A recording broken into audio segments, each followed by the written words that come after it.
ketika Rasulullah Sallallahu Alaihi Wasallam memasuki Madinah, di situ terdapat kerabat beliau karena dulu Hashim menikah dengan seorang perempuan bernama Salma binti Amru. Nah, lahirlah Abdul Muttalib. Nah, Abdul Muttalib beliau sempat tinggal di Madinah, terus diambil oleh pamannya Al-Muttalib dan dibawa ke Mekah. Nah, nama kerabat beliau, nama bani kerabat Rasulullah Sallallahu Alaihi Wasallam di Madinah itu Bani Adi bin Najjar. Nah, makanya ketika beliau sampai ke Madinah, beliau bertanya, di mana rumah kerabat kami terdekat? Maka Abu Ayyub mengatakan, aku wahai Rasulullah, itu rumahku dan itu pintunya. Maka Rasulullah Sallallahu Alaihi Wasallam singgah di rumah Abu Ayyub Al-Ansari. Nah, rumah Abu Ayyub Al-Ansari ini 2 tingkat. Jadi Abu Ayyub menawarkan Rasulullah untuk tinggal di atas sebagai bentuk penghormatan kepada beliau Sallallahu Alaihi Wasallam. Tapi Rasulullah nggak mau. Kenapa? Karena dengan beliau di bawah itu lebih mudah untuk menemui orang-orang yang datang untuk menjenguk beliau. Bahkan itu saking memuliakan Rasulullah, itu Abu Ayyub itu pernah tumpah air di atas. Mungkin rumah dulu itu berbeda dengan rumah kita sekarang ya. Jadi saking takutnya air itu jatuh ke bawah, saking khawatirnya, maka dia mengelapnya dengan pakaian yang mereka pakai. Wallahu a'lam bishawab. Baik, asatidzah yang kami muliakan, insyaallah pada malam ini kami akan sedikit fokus kepada sifat-sifat yang dimiliki oleh kaum muhajirin. Kenapa mereka bisa begitu luar biasa meninggalkan kampung halaman mereka? Itu sangat berat. Bahkan Rasulullah Sallallahu Alaihi Wasallam bersabda yang maknanya itu, demi Allah, maksudnya Makkah ini adalah bumi yang sangat baik dan yang sangat dicintai di sisi Allah Subhanahu Wa Taala. Kalaulah bukan aku ini diusir oleh kaumku, aku nggak akan meninggalkanmu, kata Rasulullah SAW. Itu menunjukkan bahwa Makkah adalah bumi yang luar biasa yang diridhai oleh Allah Subhanahu Wa Taala. Nah, asatidzah yang kami muliakan, ketika Rasulullah Sallallahu Alaihi Wasallam sampai di Madinah, beliau mempersaudarakan antara orang-orang muhajirin dengan orang-orang Ansor. Itu ada kisah yang paling luar biasa ketika Rasulullah mempersaudarakan Abdurrahman bin Auf dengan Sa'ad bin Rabi' radhiyallahu anhuma. Jadi Sa'ad bin Rabi' ini menawarkan kepada Abdurrahman bin Auf, dia mengatakan, pertama menawarkan kebunnya, mana yang membuatmu menarik, kamu ambil untuk dirimu dan tinggalkan untuk diriku sisanya. Terus aku punya 2 istri, ini yang luar biasa, Masya Allah. Aku punya 2 istri, kamu lihat, kamu istilahnya nazar lah. Siapa di antara mereka yang membuatmu tertarik kepada dirinya, katakan kepada aku akan mentalak dia. Ini dalam tafsir disebutkan, ini bukan berarti dia nggak mencintai istrinya, enggak. Tapi ada cinta yang lebih besar, yaitu terhadap Allah Subhanahu Wa Taala. Karena pada hakikatnya semua cinta itu bermuara kepada cintanya Allah Subhanahu Wa Taala. Sebagaimana Ibnu Qayyim Al-Jauziyah rahimahullah itu membuat cinta itu bertingkat-tingkat. Yang pertama, jelas kepada Allah Subhanahu Wa Taala, maka akan melahirkan ketaatan kepada Allah. Karena dengan cinta pasti akan ada taat. Makanya Imam Asy-Syafi'i rahimahullah mengatakan, Lau kana hubbuka shadiqan la ata'tahu innal muhibba lima yuhibbuhu muti'un. Kalau cintamu benar, kamu akan mentaatinya. Karena orang yang mencintai itu pasti dia akan taat kepada siapa yang dia cintai. Nah, di urutan kedua ada cinta kepada Rasulullah sallallahu alaihi wasallam. Apa yang dilahirkan dari kecintaan kita kepada Rasulullah? Lahirlah kita mencintai sunnah beliau sallallahu alaihi wasallam. Begitu juga seterusnya, misalnya cinta kepada orang tua akan melahirkan birrul walidain, berbakti kepada kedua orang tua. Cinta kepada keluarga akan melahirkan sakinah mawaddah warahmah. Cinta kepada sesama orang-orang Islam akan melahirkan ukhuwah Islamiyah. Jadi cinta, termasuk cinta kepada istri kita, itu akan bermuara kepada cinta Allah Subhanahu Wa Taala. Makanya ketika dia Sa'ad bin Rabi' radhiyallahu anhu mengatakan seperti itu kepada Abdurrahman bin Auf, itu nggak menunjukkan kalau dia nggak mencintai istrinya. Dia mengadakan itu ada yang lebih dia cintai, yaitu Allah Subhanahu Wa Taala. Nah, coba perhatikan apa jawaban Abdurrahman bin Auf. Abdurrahman bin Auf cuma menanyakan di mana letak pasar Madinah. Jadi dia nggak menerima apa yang ditawarkan oleh Sa'ad bin Rabi'. Di sini ada pelajaran penting. Pelajaran penting adalah di sini ada kedermawanan luar biasa di orang-orang Ansar. Yang ini patut dimiliki orang-orang Islam pada umumnya. Dan yang kedua, sifat dari Abdurrahman bin Auf, dia nggak serta-merta menerima itu ketika dia sanggup berusaha dari dirinya sendiri. Gitu. Jadi dua-duanya bagus. Sa'ad bin Rabi' bagus, Abdurrahman bin Auf juga luar biasa. Dan ini juga yang dilakukan oleh Rasulullah ketika hijrah. Bukankah Rasulullah menggunakan onta yang dimiliki oleh Abu Bakar, tapi beliau ketika mempunyai harta, beliau membayar onta tersebut kepada Abu Bakar. Jadi intinya menawarkan apa yang kita punya itu baik, tapi dengan menolak karena kita ingin berusaha sendiri juga luar biasa. Masyaallah muslimin asyhadu wa syadakumullah, ketika Rasulullah mempersaudarakan antara Muhajirin dan Ansar, bahkan Rasulullah mengatakan bahwa di antara mereka itu boleh mewarisi. Jadi ini sebelum turun ayat tentang warisan, ya. Jadi saling mewarisi. Bahkan ketika orang-orang Ansor meminta kepada Rasulullah untuk membagikan kebun-kebun mereka, Rasulullah mengatakan, cukup berikan kepada kami, maknanya cukup berikan kepada kami kebutuhan pokok kami, dan ajak kami ketika kalian memanen hasil kebun kalian. Seperti itu. Masyaallah muslimin asyhadu wa syadakumullah. Nah, sekarang kita insyaallah akan sedikit mengkaji sifat-sifat yang dimiliki oleh Muhajirin. Dan Allah sering menyebutkan dalam Al-Quran, ketika menyebutkan Muhajirin dan Ansar, Allah selalu mendahului Muhajirin. Artinya apa? Muhajirin lebih di atas Ansar. Semuanya baik, tapi kedudukan derajatnya lebih tinggi Muhajirin. Kenapa? Karena mereka, kesabaran mereka luar biasa. Mereka adalah orang-orang yang meninggalkan tempat tinggal mereka. Sedangkan Al-Ansar secara arti kan penolong, mereka yang menolong orang-orang Muhajirin. Asal yang kami muliakan, Allah Subhanahu wa taala berfirman dalam ayatnya, "As-sabiqunal awwaluna minal muhajirin wal ansar walladzina tabauhum bi ihsan." Jadi orang-orang yang lebih dulu beriman kepada Allah Rasulnya dari kalangan Muhajirin dan Ansar. Salah satu dalil bahwa Muhajirin lebih didahulukan.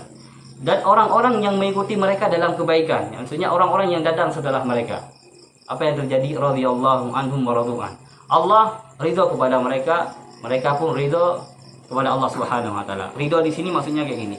Allah ridho kepada mereka dengan menjadikan Allah satu-satunya yang ditaati di muka bumi ini.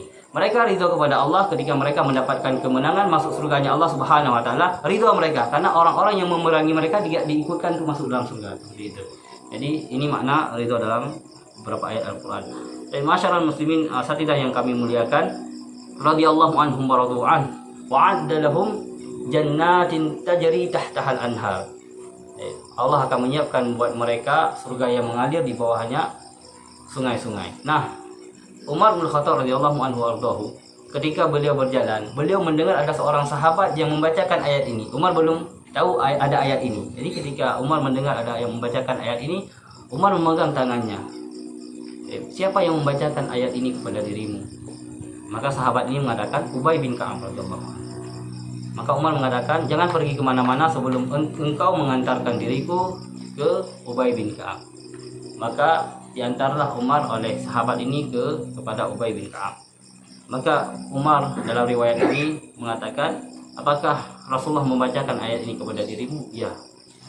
Maka Umar ketika itu cerita mengatakan bahwa aku mengetahui bahwa kami ini diangkat oleh Allah beberapa pada ketinggian yang tidak mungkin orang-orang setelah kami bisa mencapai ketinggian yang diberikan kepada kami. Maksudnya itu ada ada derajat luar biasa yang dimiliki oleh para sahabat. Laqad radhiyallahu 'anil mu'minina id yubayyi'unaka tahta asy-syajarah. Inilah mereka yang Allah ridho kepada mereka. Nah, malam ini insyaallah kita akan mengupas sedikit sifat-sifat mereka, yang mana ketika kita mengikuti mereka dengan sifat-sifat mereka, mudah-mudahan Allah juga meridhai kita semua. Amin.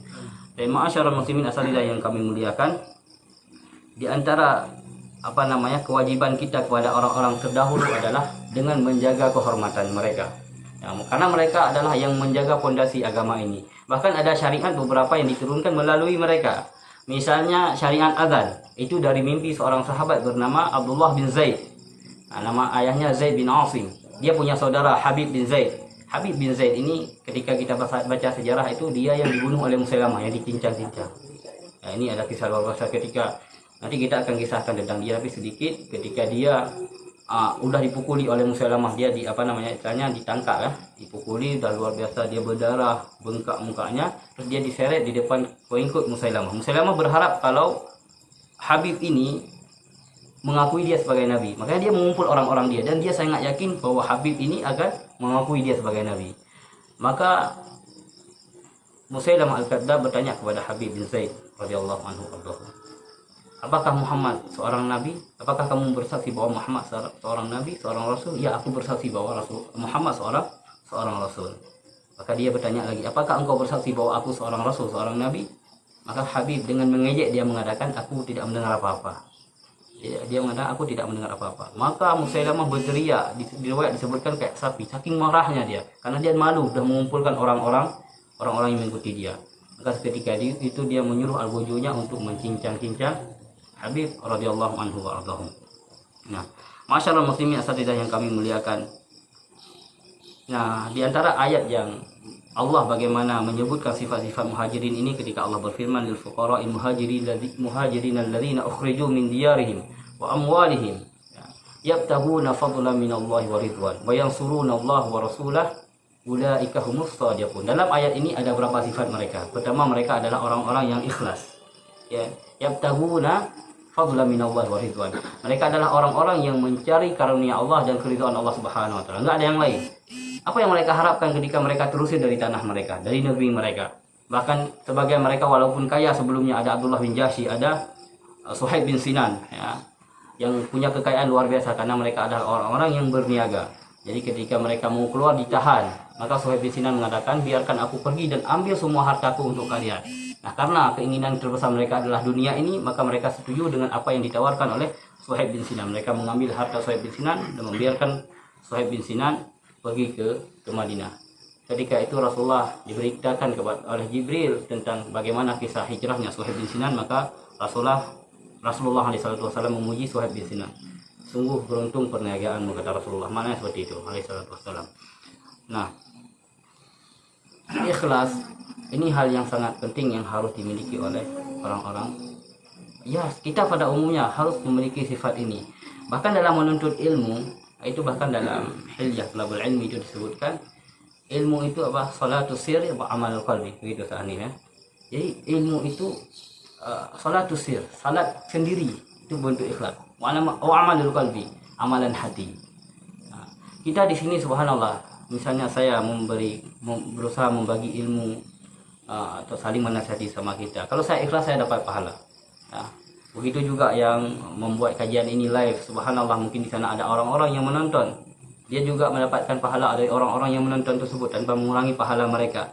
Dan insya Allah kalau kita semuanya ikhlas di sini, malaikat akan menaungi kita, insya Allah, amin. Dan ini mudah-mudahan juga bukti bahwa kita sangat sangat mencintai Rasulullah SAW.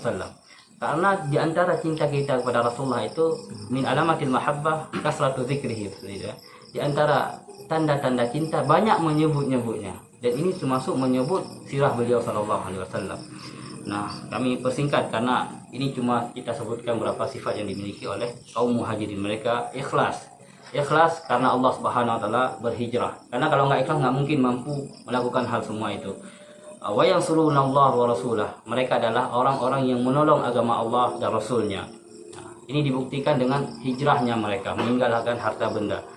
Nah, ini pengorbanan yang luar biasa, ya. Karena pada hakikatnya ketika kita saya mengulang-ulang bahwa ketika kita mengucapkan la ilaha illallah, pada hakikatnya kita sudah jadi milik Allah Subhanahu wa taala. Kita sudah menjual diri kita kepada Allah Subhanahu wa taala. Ada seorang alim mengibaratkan itu, ibaratnya kita menjual domba. Jual domba. Domba itu bukan milik kita lagi. Kita udah jual. Nah, kita nggak mungkin cemburu atau marah ketika orang yang menjual domba kita menyembelih di depan kita, mengulitinya, memotong-motong dagingnya. Nggak akan marah. Karena itu bukan punya kita. Begitu juga kalau kita merasa bahwa kita udah jadi milik Allah, terserah Allah mau ngapain kita. Nah, dan ini yang dipahami oleh para sahabat ridwanullah alaihim. Maka mereka nggak takut apapun, berkorban dan menolong agama Allah dan Rasulnya. Dan mereka sangat yakin dengan apa yang Allah siapkan buat mereka ketika mereka melakukan itu. In tansurullah yansurkum wa yusabbit aqdamakum. Jadi ketika kita menolong agama Allah, menolong Allah Rasulnya, kita akan ditolong oleh Allah Subhanahu wa taala, dan Allah akan menguatkan, mengokohkan pendirian kita. Masyaallah muslimin asatidah yang kami muliakan, lil fuqara'il muhajirin alladzina ukhriju min diyarihim wa amwalihim yabtaguna fadlan minallahi wa ridwan wa yansuruna Allah wa rasulah ulaika humus shadiqun. Nah, ini yang paling penting. Mereka adalah orang-orang yang benar dan jujur dengan keimanan mereka. Karena pada hakikatnya apa yang kita ucapkan, apa yang kami ucapkan itu dibutuhkan kejujuran dalam perbuatan. Itu paling penting tuh. Karena kalau cuma bicara, itu beo pun bisa berbicara. beliau pun bisa berbicara. Tapi ada kejujuran nggak di dalam perkataan mereka? Seperti itu. Wallahu a'lam bishawab. Ini yang kami sendiri sangat takut karena setiap yang ini kami juga ini bertanggung jawab terhadap apa yang kami sampaikan ini ya. Subhanallah. Jadi kejujuran perkataan dituntut oleh kejujuran perbuatan. Dan mereka adalah para sahabat ini orang yang paling sama antara ucapannya dan perbuatannya. Kami berbicara di sini bebas, tapi apakah amalan kami sesuai dengan apa kami ucapkan? Itu belum tentu. Maka orang yang paling baik adalah orang yang paling sesuai antara ucapan dia dan perbuatan dia. Karena apa yang kita ucapkan, ma yalfizu min qaulin illa ladaihi raqibun atid. Apa yang kita ucapkan akan ditulis oleh malaikat. Wallahu a'lam bishawab. Ma'asyiral muslimin asyhadani wa asyhadakumullah. Kemudian dalam ayat yang lainnya Allah menyebutkan walladzina hajaru fillah min ba'di ma zulimu. Orang-orang yang berhijrah di jalan Allah Subhanahu wa taala setelah mereka dizalimi, lanubawwi'annahum fid dunya hasanah, kata Allah. Kami akan menyiapkan tempat yang baik buat mereka di dunia ini. Maka setelahnya Allah mengatakan wala ajrul akhirati akbar law kanu ya'lamun. Dan pahala akhirat itu lebih bagus, lebih baik, lebih besar seandainya mereka mengetahui. Nah, sifat mereka apa? Allah sebutkan dalam ayat selanjutnya, alladzina sabaru wa ala rabbihim yatawakkalun. Ini dua sifat mereka, sifat tambahan mereka. Mereka adalah orang-orang yang bersabar, wa ala rabbihim yatawakkalun, dan mereka adalah orang-orang yang bertawakal kepada Allah Subhanahu wa taala. Kalau kesabaran mereka kita nggak usah mempertanyakan lagi. Bagaimana mereka disiksa di Mekah ya. Bahkan Khabbab bin Arad itu sampai hilang akalnya. Itu ketika dia besi panas ditaruh di kepalanya, dia dipanggang itu kayak dipanggang ikan ya. Bahkan cairan itu keluar dari tubuhnya memadamkan api yang membakar dia. Nggak bisa kita bayangkan. Itu hilang akal dia. Dia ngomong itu nggak ngerti lagi apa yang dia ucapkan. Ya, itu siksaan yang mereka dapatkan. Abu Bakar radhiyallahu anhu warḍahu dan sahabat-sahabat lainnya juga mendapatkan hal-hal yang serupa, yaitu adab dari orang-orang kafir Quraisy. Tapi mereka mampu bersabar. Nah, kami teringat lagi dengan perkataan Ustaz Hanif hafizahullah bahwa ketika Anda yakin terhadap syariat Allah, terhadap Allah Rasulnya, surga, neraka, maka yang dibutuhkan cuma sabar, nggak ada lainnya.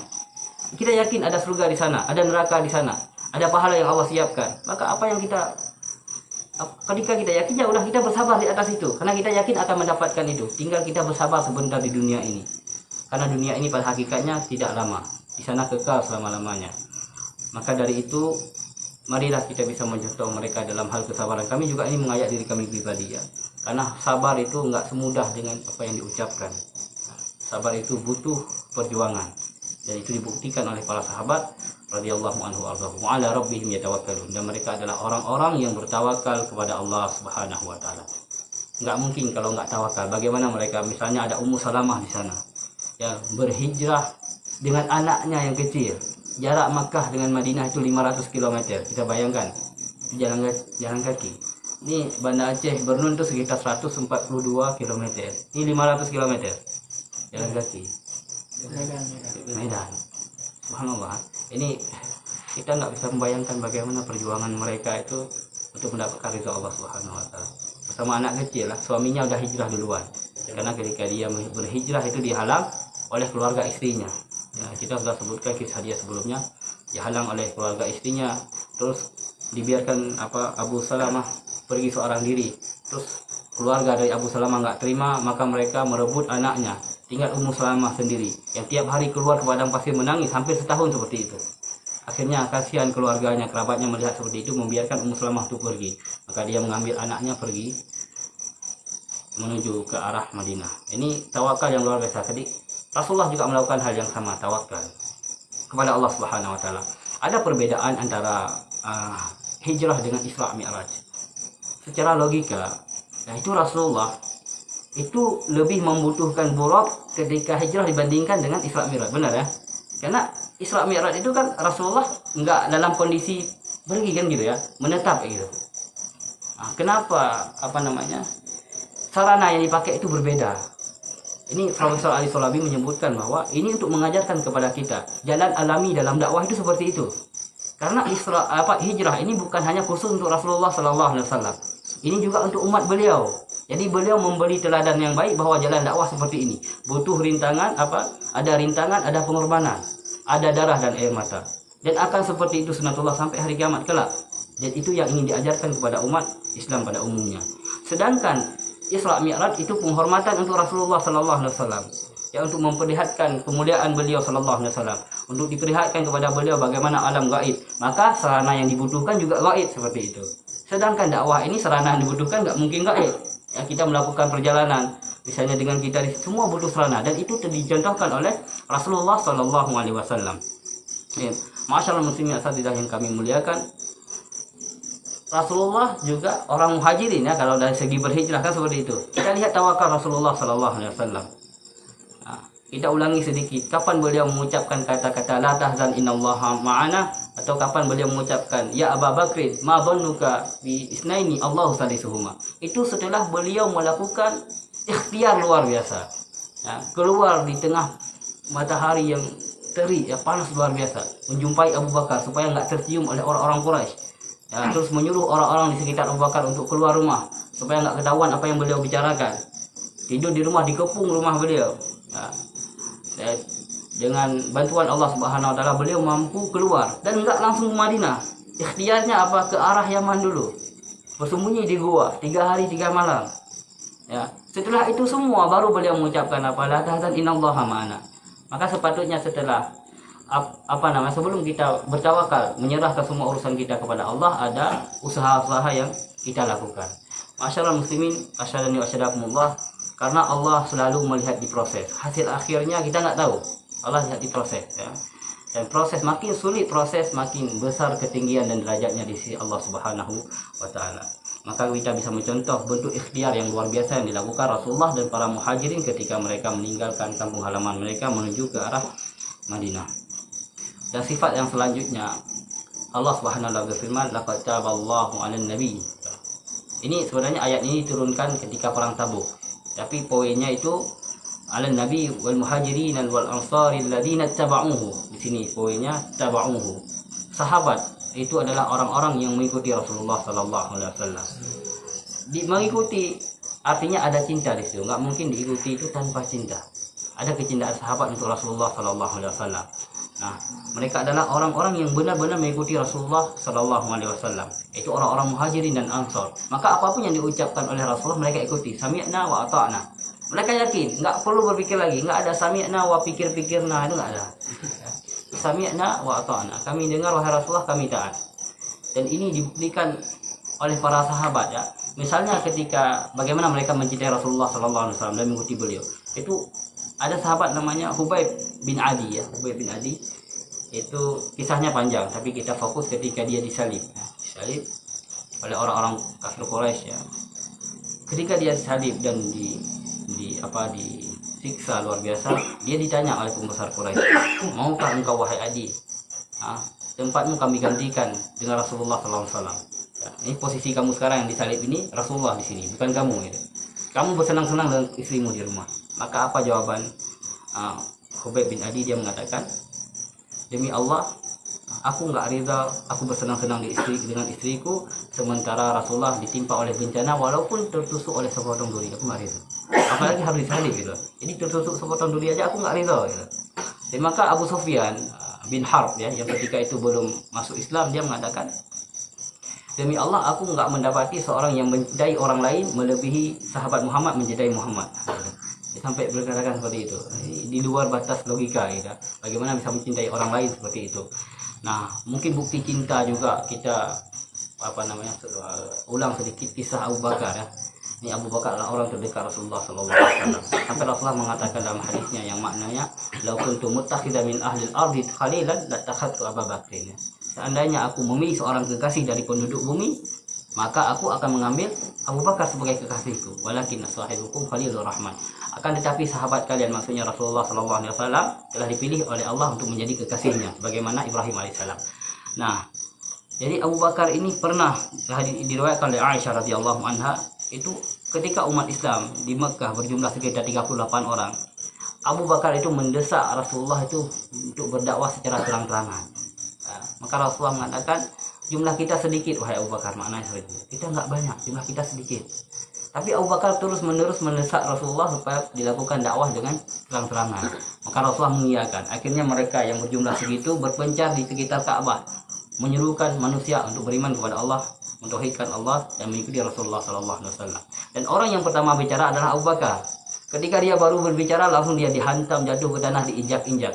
Bahkan datang Utbah bin Rabi'ah dengan kedua sandalnya. Itu sandal zaman dulu mungkin keras sekali ya. Kita nggak usah membayangkan zaman dulu sekali lah. Mungkin sandal tahun 70-an itu keras loh. Jadi dipukul kepala muka Abu Bakar pakai sandal tuh, kedua sandalnya. Sampai muka Abu Bakar bengkak dan berdarah. Dan disebutkan di kitab itu sampai nggak ketahuan di mana letak hidungnya. Mungkin udah ketutup dengan bengkaknya mukanya itu. Jadi Abu Bakar nggak sadarkan diri. Datang orang-orang Bani Taim, baninya Abu Bakar, marah luar biasa. Akhirnya mereka mengusir orang-orang Quraisy dan mengangkat Abu Bakar. Saking khawatirnya dengan Abu Bakar, bisa jadi ini nanti kayak meninggal nih. Maka mereka mengadakan mengancam Utbah bin Rabi'ah. Kalau Abu Bakar sampai meninggal, kami akan membunuh Utbah bin Rabi'ah, kata keluarga Bani Taim. Itu bukan, mereka nggak masuk Islam, belum masuk Islam ketika itu. Nah, akhirnya Abu Bakar dibopong, dibawa pulang ke rumah. Ya, orang-orang Bani Taim menunggu di situ, ayahnya juga menunggu, mengajak Abu Bakar berbicara, tapi Abu Bakar belum mampu berbicara, kecuali pada sore hari. Dan kalimat yang pertama yang diucapkan oleh Abu Bakar radhiyallahu anhu apa? Apa kabar Rasulullah SAW? Apa berita Rasulullah SAW? Bagaimana beliau? Beliau sehat. Maka Bani Taim yang datang jauh-jauh ingin membela dia, mencela Abu Bakar. Masa kamu nggak perhatikan dengan kondisi dirimu? Mana seperti itu? Masa engkau lebih perhatian kepada orang lain? Maka Bani Taim sebelum pulang mereka mengatakan apa kepada Ummul Khair, ibunya Abu Bakar, berilah suatu kepada dia apa yang bisa dia makan. Gitu. Akhirnya mereka pulang dan Ummul Khair di sisi Abu Bakar. Abu Bakar terus bertanya, bagaimana kabar Rasulullah? Maka aku nggak tahu bagaimana kabar sahabatmu, kata Ummul Khair. Maka Abu Bakar mengatakan, pergilah ke tempatnya Ummu Jamil binti Al-Khattab, tanyakan kepada dia bagaimana Rasulullah SAW. Maka Ummul Khair ini pergi berjumpa dengan Ummu Jamil binti Al-Khattab, bertanya tentang Rasulullah SAW. Maka Ummu Jamil seketika itu mengatakan, aku nggak kenal anakmu dan aku nggak tahu siapa Muhammad. Padahal dia udah mukminah nih, udah beriman. Dia mengucapkan kata-kata seperti itu untuk menyembunyikan keislaman dia, takut kena adab juga. Kalau kamu mau, kata Ummu Jamil, bawakan aku kepada putramu. Boleh, kata Ummul Khair. Maka dibawalah Ummu Jamil ke tempatnya Abu Bakar yang terbaring lemah, ya, nggak mampu bergerak gitu. Sampai ke tempatnya Ummu Jamil, sampai ke tempatnya Abu Bakar. Ummu Jamil melihat itu berteriak, sedih sekali luar biasa melihat keadaan Abu Bakar. Ya. Terus mencela orang-orang Quraisy dengan kata-katanya. Maka Abu Bakar ketika tahu kedatangan Ummu Jamil bertanya kepada Ummu Jamil radhiyallahu anha, bagaimana berita Rasulullah SAW? Bagaimana kabar beliau? Maka Ummu Jamil mengatakan, beliau baik-baik saja. Di mana sekarang beliau? Kata Abu Bakar bertanya, beliau sekarang berada di rumah Al-Arqam bi Abi Arqam. Maka Abu Bakar mengatakan, demi Allah aku nggak akan mencicipi makanan dan minuman sebelum aku berjumpa dengan beliau sallallahu alaihi wasallam. Ketika itu diangkatlah menunggu ketika waktu suasana sudah sepi. Ummul Khair dan Ummu Jamil membawa Abu Bakar ke tempatnya Rasulullah sallallahu alaihi wasallam. Rasulullah itu ketika melihat keadaan Abu Bakar seperti itu sedih luar biasa, ya. Sampai Abu Bakar mengatakan, aku nggak apa-apa ya Rasulullah. Mana seperti itu, aku nggak apa-apa. Wahai Rasulullah, ini ibuku, beliau sangat baik kepada putranya, doakan kebaikan buat beliau. Maka Rasulullah mendoakan beliau dan mengajak Ummul Khair untuk masuk Islam, dan seketika itu beriman kepada Allah dan Rasul. Jadi itu antara bukti-bukti bagaimana sahabat itu menjadikan beliau panutan dan diikuti luar biasa, ya. Bahkan Umar pernah satu ketika, ini hadisnya diriwayatkan oleh Abdullah bin Hisham. Aku nama Nabi Sallallahu Alaihi Wasallam. Saya pernah bersama Nabi, kami pernah bersama Nabi Sallallahu Alaihi Wasallam. Wa huwa akhidun biyadi Umar. Ketika itu Rasulullah memegang tangan Umar. Umar radhiyallahu anhu. Faqala lahu Umar. Maka Umar mengatakan kepada Rasulullah Sallallahu Alaihi Wasallam, ya Rasulullah, la anta ahabbu ilayya min kulli syai'in illa min nafsi, kata Umar.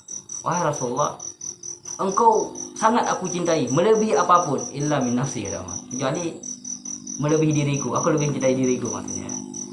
Maka kata Rasulullah, la, kata Rasulullah, la walladhi nafsi biyadi, kata Rasulullah, tidak wahai Umar, demi jiwaku yang berada di tangannya, demi Allah, maksudnya, hatta akuna habba ilaik min nafsik. Tidak wahai Umar, ya, intinya belum sempurna iman kamu wahai Umar sebelum engkau menjadikan diriku orang yang paling engkau cintai melebihi dirimu. Maka Umar mengatakan, fa innahu al-an, kata Umar, sesungguhnya sekarang, wallahi demi Allah wahai Rasulullah, la anta ahabbu ilayya min nafsi. Sekarang wahai Rasulullah, aku mencintai dirimu melebihi diriku sendiri. Maka Rasulullah mengatakan apa? Al-an ya Umar, sekarang baru sempurna keimananmu wahai Umar. Jadi diantara kesempurnaan iman kita adalah menjadikan Rasulullah yang paling dicintai, dan bukti dicintai itu apa? Diikuti, ya, ditaati, seperti yang kita sebutkan di awal tadi. Makanya Rasulullah bersabda dalam hadis lainnya, la yu'minu ahadukum hatta akuna ahabba ilaih. Tidak sempurna iman kalian sebelum kalian menjadikan diriku orang yang paling dia cintai. Ahabbu ilaihi min waladihi, melebihi anak-anaknya, min walidihi, melebihi ayahnya, wan nasi ajmain, melebihi manusia seluruhnya. Jadi menjadikan Rasulullah orang yang paling dicintai. Qul in kuntum tuhibbunallaha fattabi'uni yuhibbukumullah. Itu salah satu dalil yang menunjukkan bahwa cinta itu butuh untuk diikuti, nggak mungkin pengakuan saja. Jadi saya cinta Rasulullah, buktinya mana? Kamu nggak mengamalkan sunnah Rasulullah. Orang itu banyak membuktikan cinta kepada selain Rasulullah, itu terbukti. Walaupun dia nggak mengakui. Ada manusia itu bangun jam 2 malam nonton bola. Artinya apa? Bola itu dia cintai. Pemain-pemain bola itu dia cintai. Itu. Ya, yang kita takutkan apa? Anta ma'aman ahbabta. Engkau bersama orang yang paling engkau cintai. Ini kita takuti. Maka Anas bin Malik ketika mendengar hadis ini, beliau sangat bahagia luar biasa. Kenapa nggak bahagia? Karena orang yang paling dicintai adalah Rasulullah SAW. Umar, Abu Bakar, Utsman, Ali, dan dia berharap di akhirat sana nanti berjumpa dengan mereka semuanya. Ya, makanya ketika Bilal menjelang wafatnya beliau, istrinya mengatakan, wahuzna, dapat sedihnya di diriku. Aku akan ditinggalkan oleh suamiku. Maka justru Bilal mengatakan, radhiyallahu anhu, wa faraha, betapa bahagianya diriku. Nah, nanti aku akan berjumpa dengan sahabat, dengan Rasulullah SAW, dengan sahabat-sahabatnya. Ngapain aku bersedih? Ya, gitu. Jadi ini adalah hakikat cinta yang sebenarnya, yaitu mengikuti apa yang dikatakan oleh orang yang dia cintai. Wallahu a'lam bishawab. Nah, mereka adalah orang-orang yang mempunyai sifat-sifat tadi, maka selayaknya kita menjaga kehormatan mereka. Rasulullah bersabda dalam hadisnya, la tasubbu ashabi, kata Rasulullah. Janganlah kalian pernah mencela sahabatku. Walladzi nafsi biyadihi, demi Allah kata beliau, law anfaqa ahadukum misla uhudin dhahaban, seandainya salah seorang di antara kalian berinfak sebesar gunung Uhud, ya, emas semuanya itu, infaknya sebegitu banyak itu, ma balagha mudda ahadihim, itu pahalanya tidak mencapai sedekah satu mud mereka, wala nasifahu, tidak ada yang setara dengan apa yang mereka keluarkan. Dalam ayatnya Allah berfirman, wa ma lakum alla tunfiqu fi sabilillah, kata Allah, mengapa kalian tidak berinfak di jalan Allah Subhanahu wa taala? Walillahi mirasus samawati wal ard, Allah yang mempunyai perbendaharaan langit dan bumi. La yastawi minkum man anfaqa min qablil fathi wa qatal, tidak sama di antara kalian ini orang-orang yang berinfak sebelum Fathul Makkah. Maksudnya orang yang berinfak sebelum Fathul Makkah itu a'dhamu darajatan indallah, derajatnya lebih tinggi di sisi Allah Subhanahu wa taala. Minal ladzina anfaqu min ba'd wa qatalu, dibandingkan orang-orang yang melakukan hal tersebut setelahnya, min ba'di. La yastawi minkum man anfaqa min qabli al-fathi wa qatala. Minal ladzina anfaqu min ba'd wa qatalu. Jadi orang-orang yang berinfak setelah Fathul Makkah itu tidak bisa mengalahkan pahala orang-orang yang berinfak sebelum Fathul Makkah. Udah ada, kita tutup ini. Tapi kata Allah apa? Wa kullu wa'dallahi husna. Ya, semuanya Allah siapkan kebaikan pahala buat mereka. Baik yang melakukan itu sebelum Fathul Makkah atau setelah Fathul Makkah. Wallahu bima ta'maluna khabir. Karena Allah tahu apa yang kita perbuat. Karena sudah azan, kita cukupkan. Insyaallah pada pertemuan selanjutnya kita akan menyebutkan berapa sifat mereka yang masih belum kita sebutkan. Mudah-mudahan bermanfaat buat kami pribadi dan kita semuanya. Kita tutup dengan kafatul majlis. Subhanallahumma wa bihamdika, Assalamualaikum warahmatullahi wabarakatuh.